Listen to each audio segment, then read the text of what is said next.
Hello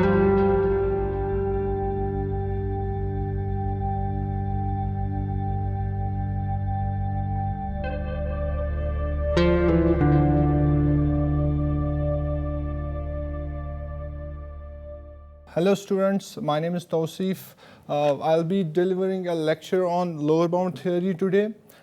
This is the first lecture of a series of lectures which are going to follow up this lecture, in which we'll be discussing complexity classes, P class of problems, NP class of problems, NP hard, NP complete.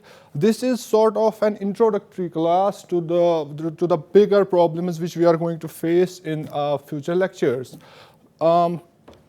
Before we start on this lecture, you need to have some background on the growth of functions, the asymptotic notations, which are very important if you have to understand this class.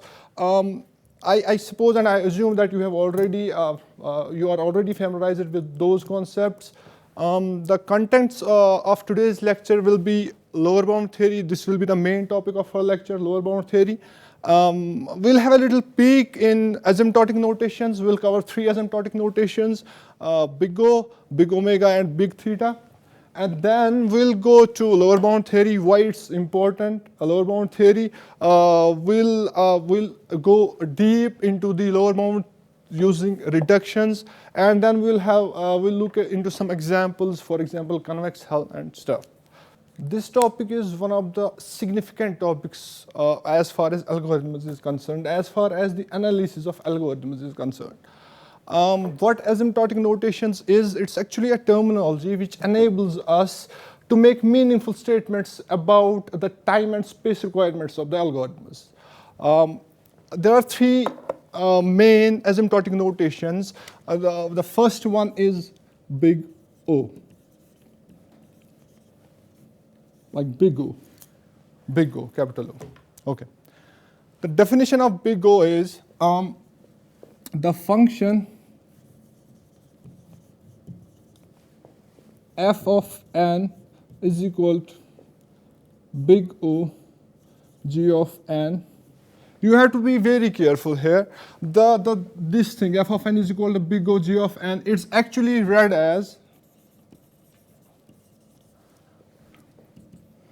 f of n is big O g of n.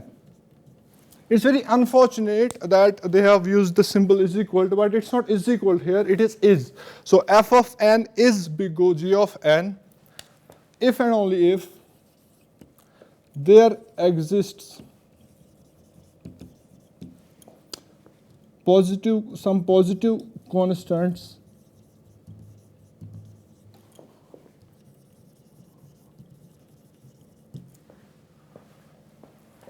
C and n naught such that C and n such that f of n is always less or equal to C into g of n for all n greater or equal to n naught. Okay? So what this means is, if we have a function f of n and we have some constants C and n, f of n will always be less or equal to C of g of n. Pictorially, we can show it like this. See, actually this f of n, what this is this is the time complexity for an algorithm. If I have an algorithm, its time complexity is f of n. N is the input. And if this is our time, if this is my f of n, this is how my time changes with input. If this is how my time changes, this is input. When I change input, my time changes like this. So this is f of n. So g of n will be something like this.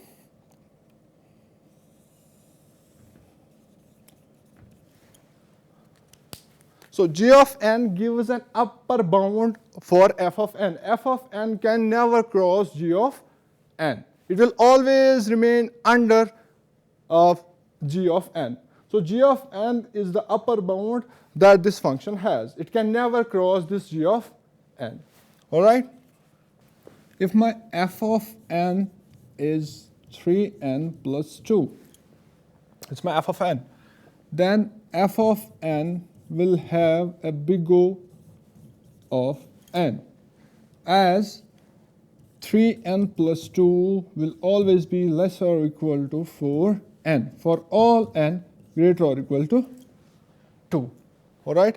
See, here this is our f of n, less or equal to, this will be our c, the constant, this will be our g of n, and this is our 2, this is our n naught, which is the actual definition of our big O, which says that f of n should always be less or equal to c of into g of n for all n greater or equal n naught.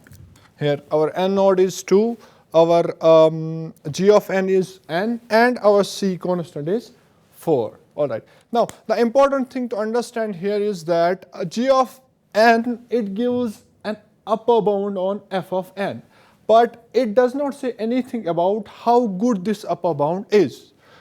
By this I mean f of n, if f of n is bounded by n, it can also be, it's also, this is also true, and this is also true. All statements are true. So the important thing to understand is that this g of n should be as small a function as possible. That's how we can make good, that's how we give informative upper bounds. All right? If pictorially, if we have to show it pictorially, I can show you that this f of n, it can have infinite functions which can bound it from the upper side. ठीक? This can be 1g1 of n, g2 of n, g3 of n. Now we have to choose a function which is as small as possible or as close as possible to f of n for it to be informative and meaningful. So this is all about big O. I didn't go into the details because I assume you have already learned it and studied it, but just a little peek just to get the things going. Big omega. The function f of n is big omega g of n. Again, be very careful while reading this. This is f of n is big omega g of n. If and only if there exists positive constants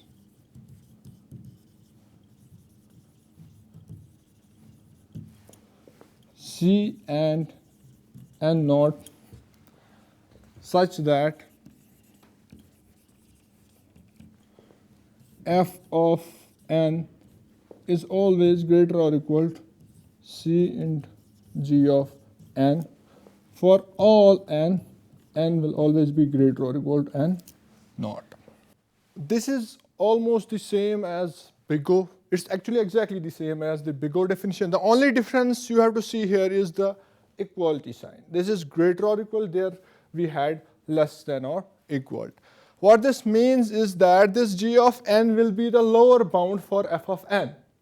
This g of n will be the lower bound for f of n. Pictorially, we can see this. If this is our input, and if this is how time changes, and if this is our f of n, then our g of n will be something like this.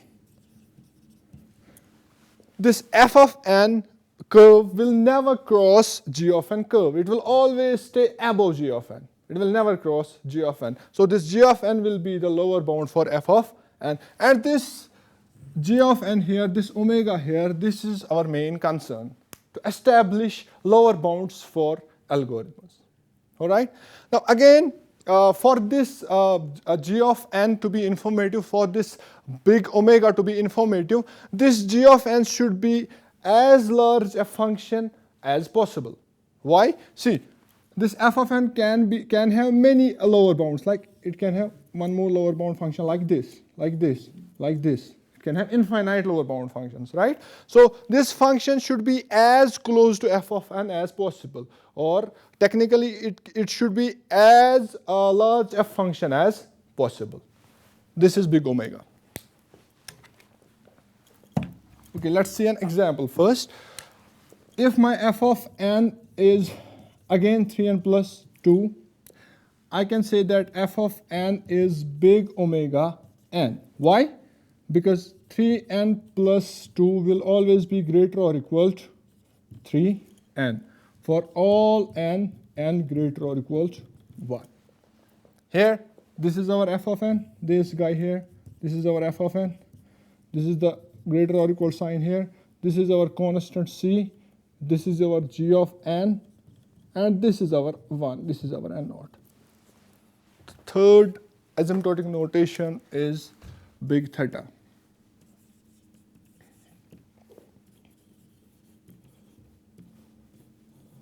This. The function f of n is big theta g of n if and only if there exists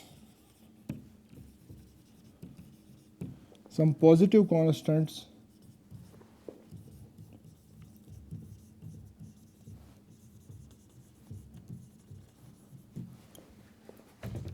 C1, C2 and n naught such that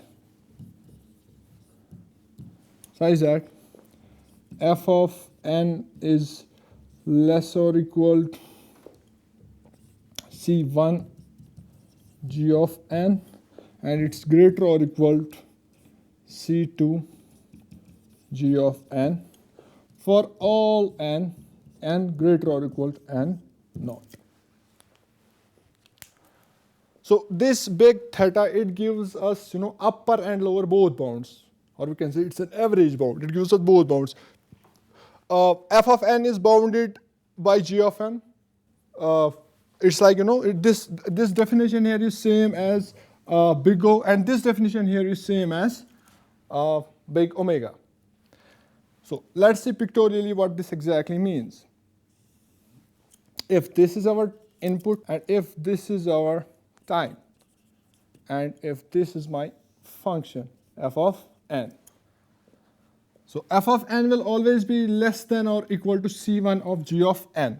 That means I will have a function c1 into g of n like this.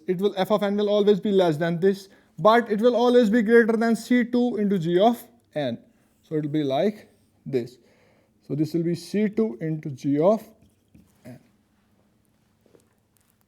If we see an example, if my f of n is again 3n plus 2, we saw that 3n plus 2 is always less or equal to 4n for all n greater or equal to 1, and 3n plus 2 is greater or equal to 3n for all n greater or equal to 1. So function f of n, it is big theta n. So f of n is big theta n. This is all about asymptotic notations. Let's move to our main topic, which is lower bound theory.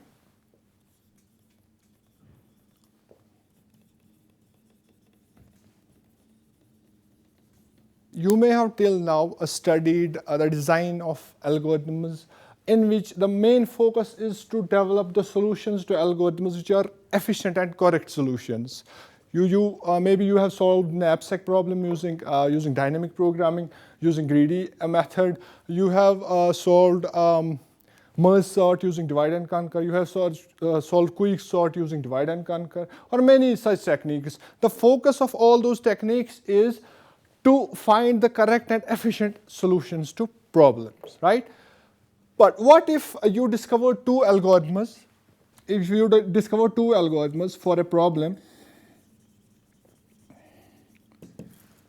which differ by some order of magnitude, right? Which one of the two algorithms is better than the other? You can answer this question by looking at the asymptotic notations. You see, the one with the lower order of magnitude will be the better, will be considered as efficient than the other one, right? But the question is there any faster method to solve this problem, right? If I have a problem P, and I have maybe two solutions, solution 1 and solution 2. This solution 1 is better than solution 2 because it has a smaller order of magnitude for asymptotic notation than S2. Okay, S1 is good, right? But can there be a method which is faster than S1? Which is faster than S1, right? So this question, how we can solve this question is if we can come up somehow with a lower bound for solving this problem P. If somehow we come up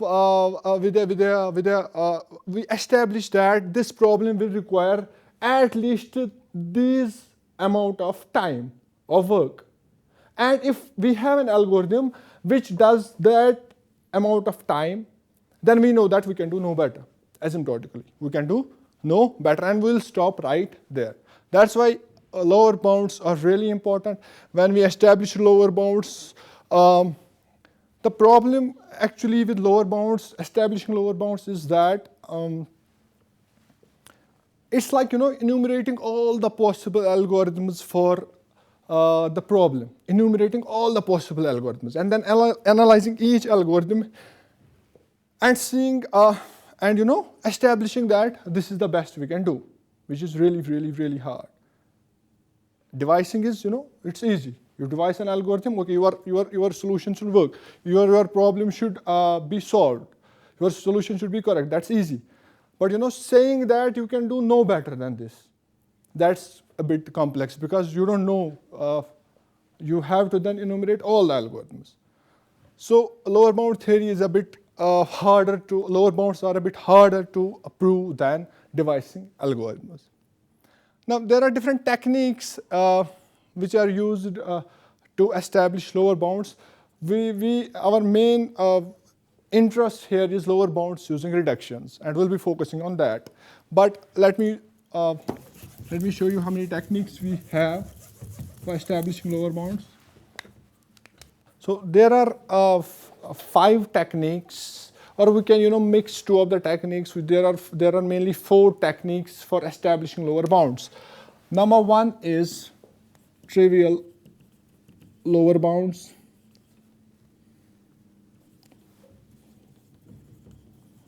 Number 2 is information theoretic approach.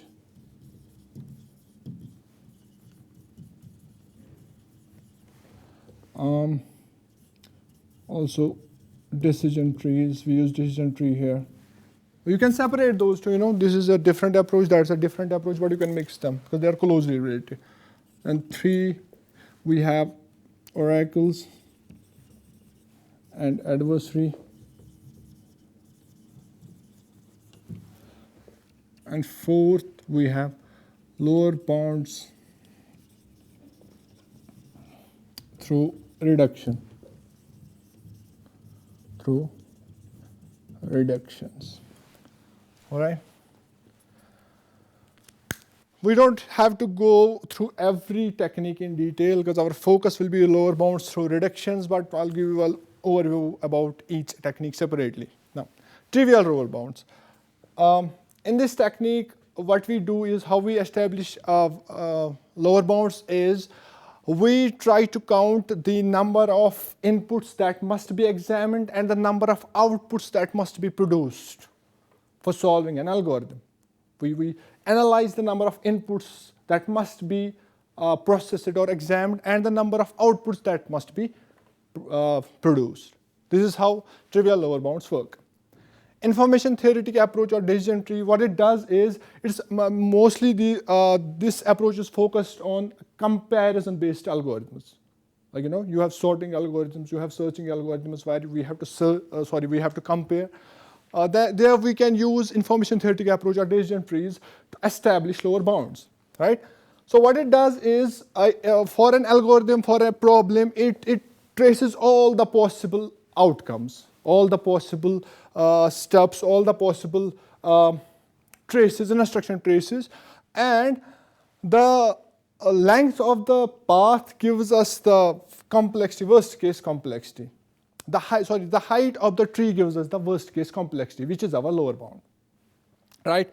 The oracles and adversary, how they work is that we give our problem or algorithm to an oracle, and the oracle tries to come up with a test, with an input which will make or cause the algorithm work as hard as possible,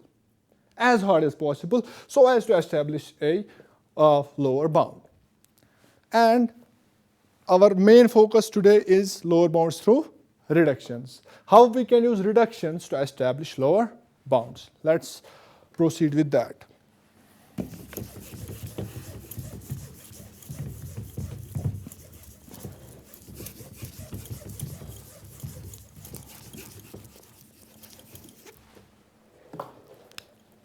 Before we can do that, we have to know what a reduction is.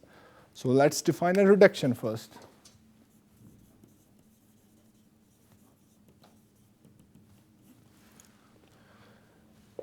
If we have two problems, P1 and P2, we have two different kind of problems, P1 and P2. A reduction is defined as, or we can say, P1 reduces to P2, also denoted as this. P1 reduces to P2 in time tau of n, if and only if an instance of P1 can be transformed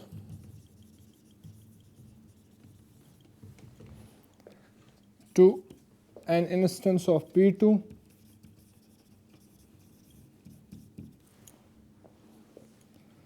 and the solution for P1 can be obtained from P2 in time less or equal to tau of n.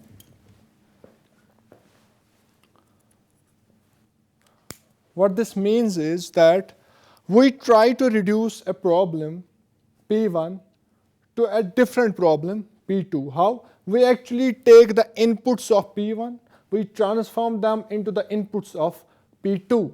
Then we solve P2, and from that solution we obtain the solution from P1. That's how we solve a problem using reducibility or reductions. Let's take a simple example. An example, not a good one though. Remember, this is not a good example. Not a good one though.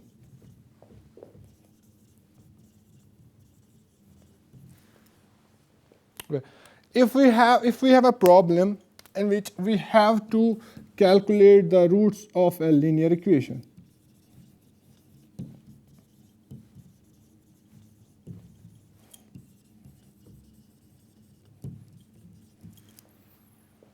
I have a problem P2 in which I calculate the roots of a quadratic equation.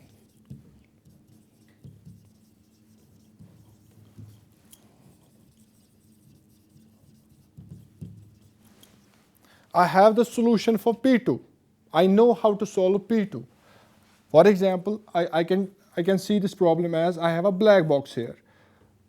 The input to this problem is this calculates roots for quadratic equation.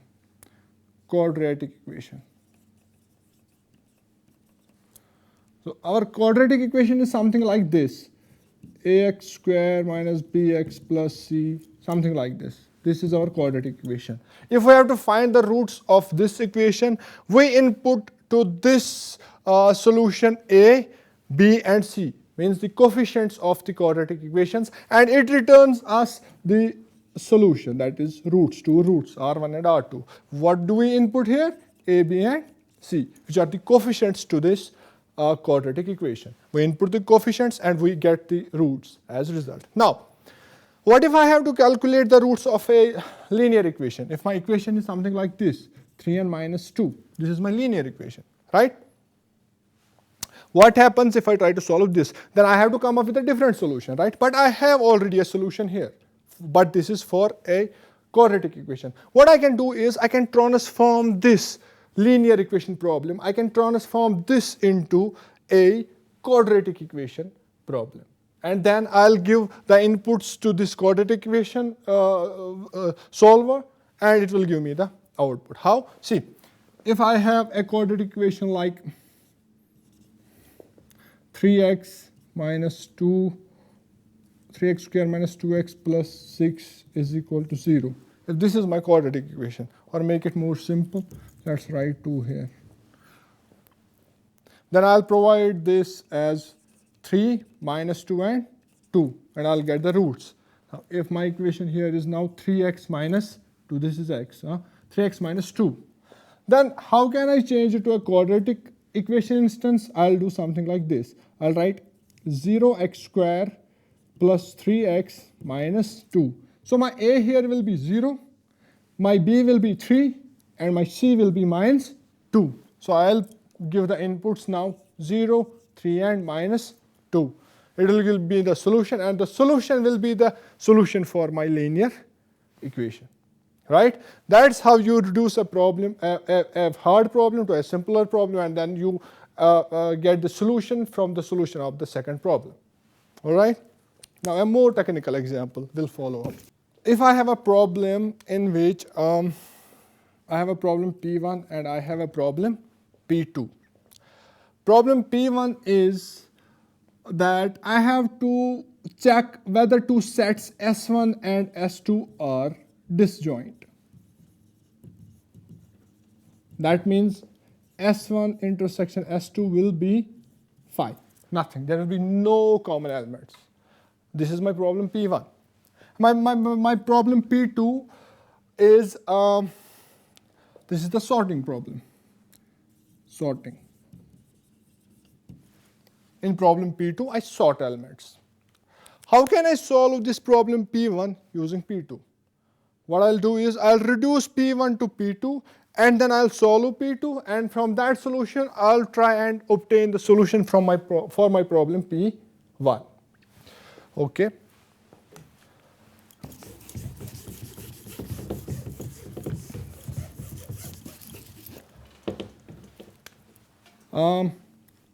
Let's say my S1 set, it consists of elements like it's K1, K2, Km. My S2, it has elements like L1, L2, up to Lm. Each set has M elements. Each set has M elements. Now, the first thing I have to do is, because my sorting, it takes elements, it sorts those elements. The first thing I have to do is I have to transform this input, this instance of problem, into the problem for sorting. How do I do that? I transform this as a list of keys, X, which will include the elements like this, K1 from one set, K2 from one set, dash dash dash, and Km from set number 1. And it will after that follow up with L1 from set 2. So these are keys, all right? L2 from set 2, and dash dash dash up to Lm from set 2. So this will be my input for this sorting problem. This. I transformed this instance into the input for second problem P2. Now, what P2 will do is, it will sort these keys, and let's say that the sorted list is X dash. X dash is sorted list, sorted X. X dash is sorted X. Now, our main problem is to check whether the two sets S1 and S2 are disjoint. That's our main problem. How do we come up with that thing now, if whether S1 and S2 are disjoint? Now what we have to do is, here in our sorted list X dash, what we have to do is we have to search from left to right linearly. We have to go one by one and try to find two successive elements like this, X from 1 and Y from 2, such that X is equal to Y. If we find two successive elements, X from 1 and Y from 2, such that X is equal to Y, then we know that the sets are not disjoint. If we don't find any such elements, then the sets are disjoint. That's how we solve the problem, right? If T of n is the lower bound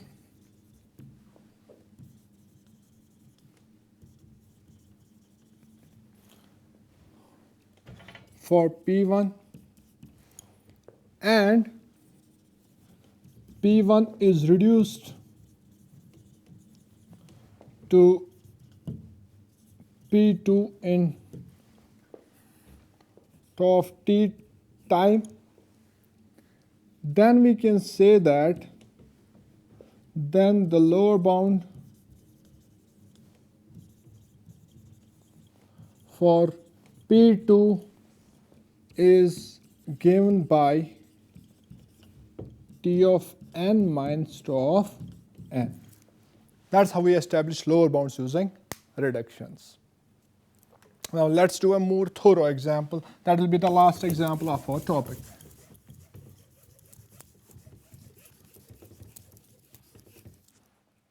If my problem P1 is a sorting problem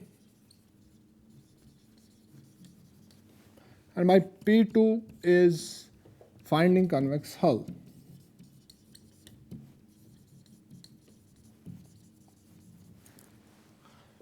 you may already be familiarized with the concept of convex hull, but for the sake of our topic, let me just give an overview. If I have a bunch of points here, I try to find the smallest polygon which will cover each of the points here, like this.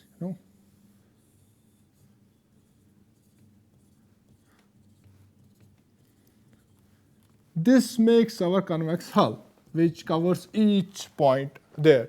And our problem here is finding convex hull, which means identifying each vertex on the convex hull in some order. We have to find each vertex on the convex hull. That's the problem of finding convex hull. We have to find each vertex there in some order, right? Okay.